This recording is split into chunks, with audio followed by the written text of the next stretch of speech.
ஈர்ப்பு புலம் gravitational field என்பது ஒரு பொருளின் சுற்றுப்புறத்தில் மற்ற பொருள்களை அதன் மீது ஈர்க்கும் விசை செயல்படும் பகுதியாகும். எளிமையாக சொன்னால், ஒரு பொருள் இருக்கும் இடத்தில் அதனை சுற்றிலும் உருவாகும் ஈர்ப்பு சக்தி கொண்ட பகுதிதான் ஈர்ப்பு புலம்.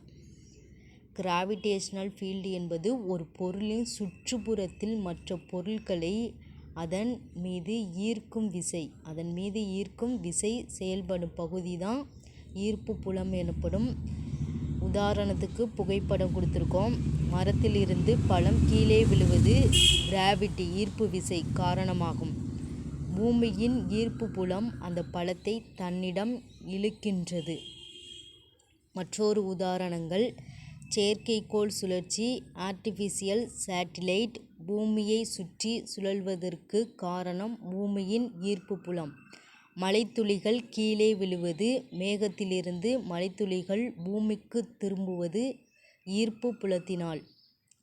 அடுத்தது ஈர்ப்பு திறன். ஒரு பொருளை முடிவற்ற தொலைவிலிருந்து இன்ஃபினிட்டி ஒரு குறிப்பிட்ட இடத்திற்கு வெளி விசைக்கு எதிராக கொண்டுவர செய்யப்படும் வேலை அளவுதான் ஈர்ப்பு திறன் என்று அழைக்கப்படுகிறது.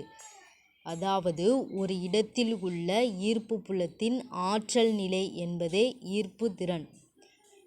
உதாரணமாக படம் கொடுத்துருக்கோம். மரத்தில் இருக்கும்போது பழம் உயரத்தில் இருக்கும், அதற்கு ஈர்ப்பு திறன் அதிகம். பழம் கீழே விழும்போது அதன் ஈர்ப்பு திறன் குறையும். தரையை அடையும் போது ஈர்ப்பு திறன் குறைந்த நிலையில் இருக்கும். உயரத்தில் இருக்கும்போது ஈர்ப்பு திறன் இருக்கும். உயரத்திலேருந்து கீழே வரும்போது ஈர்ப்பு திறனும் குறையும். விழும்போது பொட்டேன்ஷியல் எனர்ஜி ஈக்குவல் டு கைனெட்டிக் எனர்ஜியாக மாறும். Okay, thank you.